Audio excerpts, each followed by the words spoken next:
అందరికీ నమస్కారం అండి. ఈనాటి నా దిల్సే విత్ మీ అంజలి కార్యక్రమంలో నాతో పాటు ఉన్నది మై స్పెషల్ గెస్ట్ అమ్మ ఆత్మానందని గారు విత్ మీ రైట్ నౌ. ముందైతే అమ్మగారికి వెల్కమ్ చెప్పేద్దాం. అమ్మ నమస్కారం అండి. నమస్తే.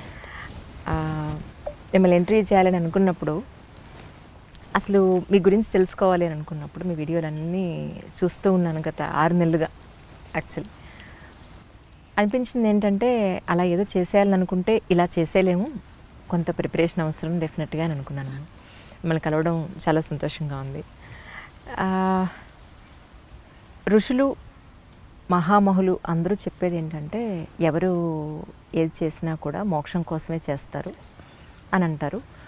అన్నింటికన్నా మించి మనం ఒకసారి పెళ్ళి అయిన తర్వాత ఆ వ్యక్తి ఎప్పుడైతే పెళ్లి చేసుకుని గృహస్థాశ్రమంలోనికి ఎంటర్ అవుతారో, ఆ గృహస్థాశ్రమ ధర్మాన్ని కరెక్ట్గా నిర్వర్తిస్తే చాలు వాళ్ళకి ఆటోమేటిక్గా మోక్షం వస్తుంది అనేది చాలాసార్లు విన్నాను. నేను వాళ్ళు వెళ్ళి ప్రవచనాలు చెప్పగా విన్నాను.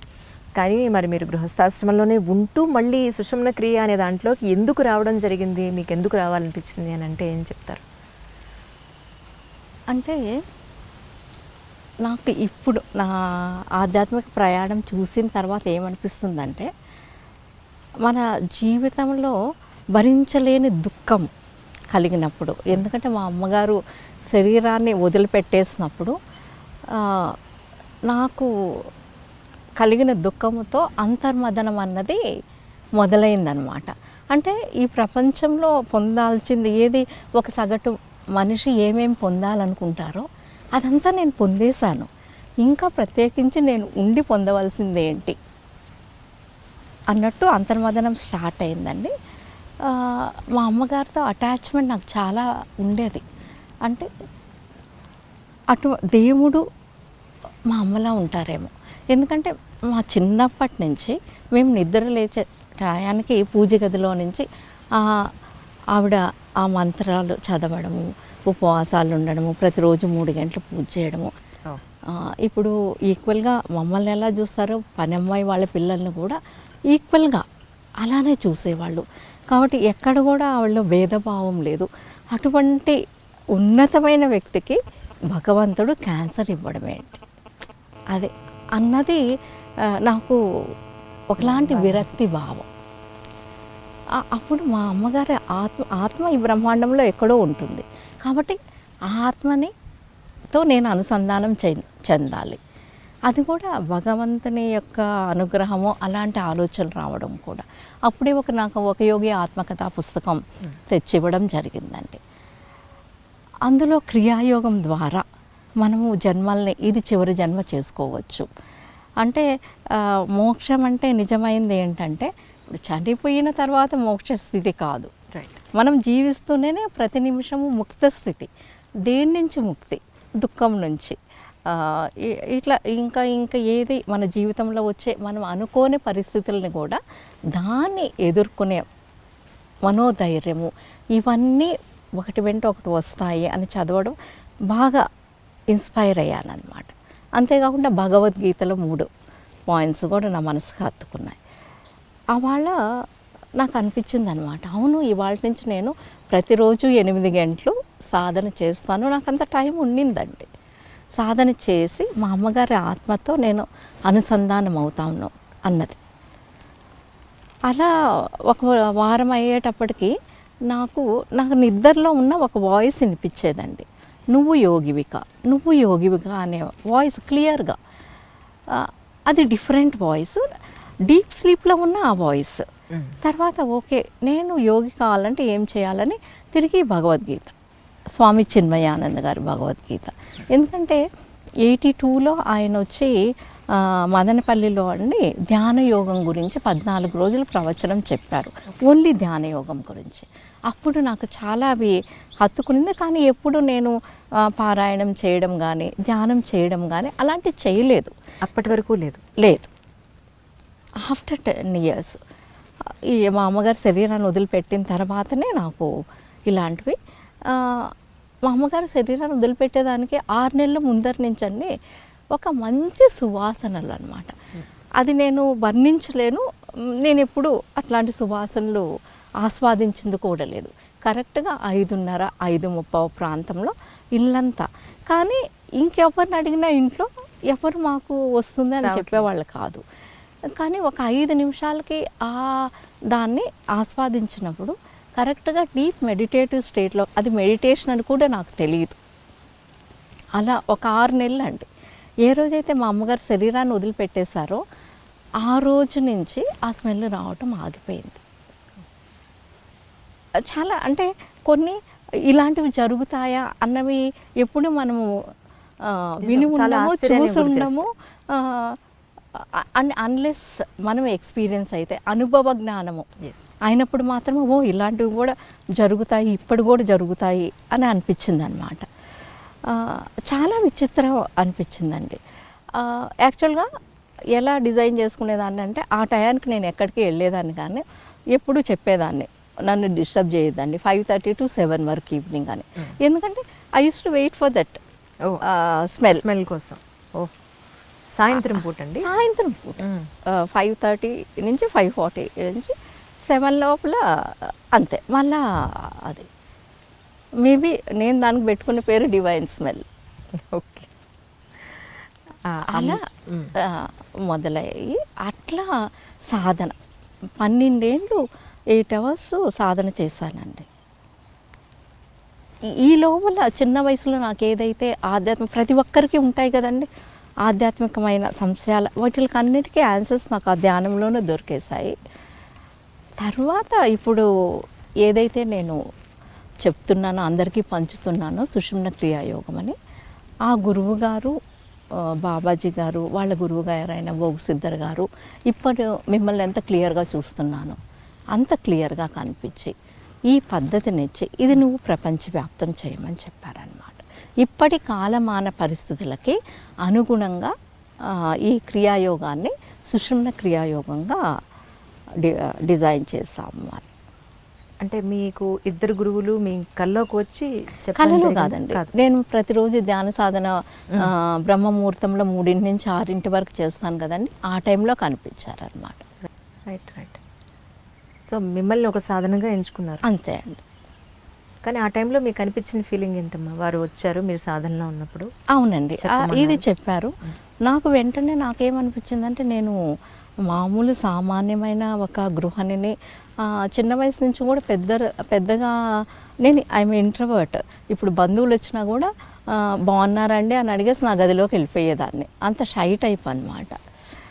అట్లాంటిది నేను ఈ విశ్వకార్యం చేయగలనా, ప్రపంచవ్యాప్తం ఇది చేయగలనా అనే ఆ థాట్ నాకు వచ్చిన వెంటనే వాళ్ళు ఏమన్నారంటే, ప్రతి పౌర్ణమికి దీనికి ఎవరినైతే మేము చూస్ చేసుకున్నామో ప్రతి పౌర్ణమికి వస్తారు, వాళ్ళు వచ్చి మీతో కనెక్ట్ అవుతారు, వాళ్ళు లబ్ధి పొందుతారు, లబ్ధి పొందిన తర్వాత వాళ్ళు మేము ఈ ధ్యాన ప్రచారం చేస్తాను అని కనెక్ట్ అవుతారు అనండి.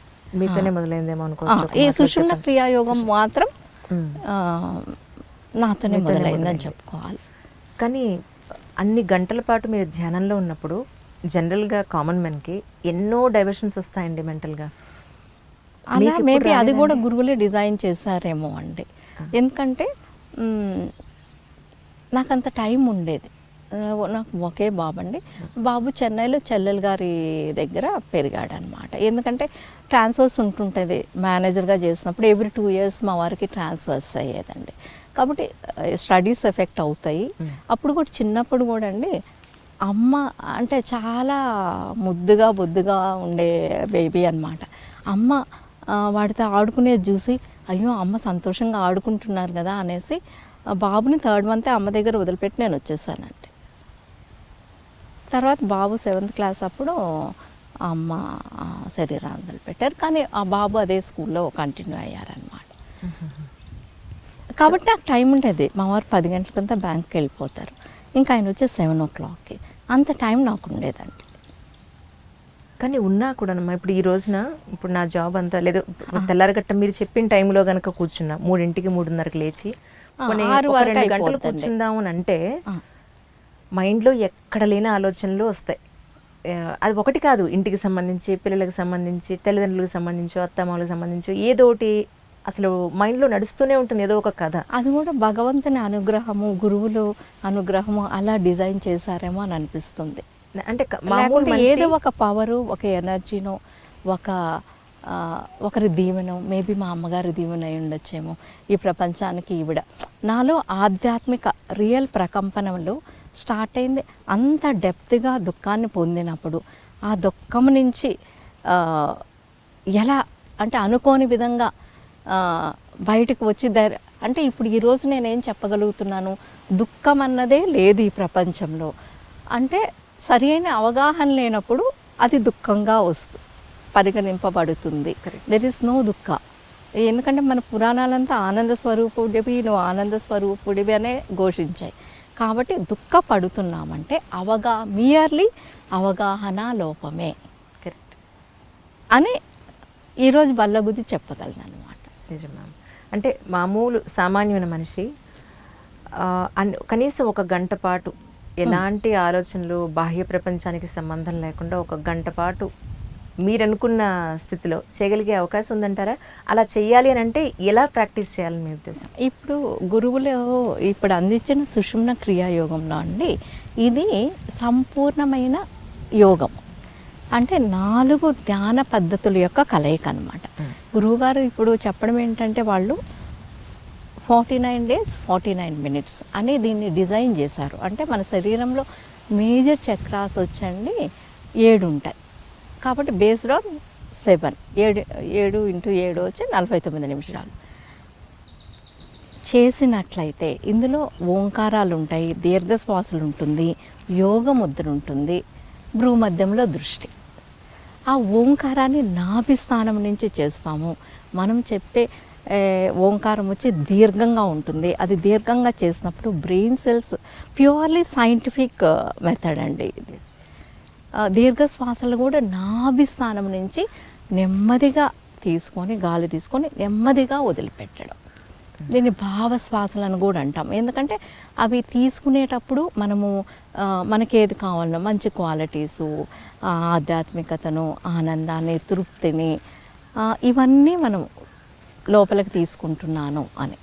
నిశ్వాస చేసేటప్పుడు మనకి ఏదైతే అనవసరమో దాన్ని నిశ్వాస ద్వారా వదిలిపెడుతున్నాను అనే భావన, అదండి చాలా ఇంపాక్ట్ క్రియేట్ చేస్తుంది.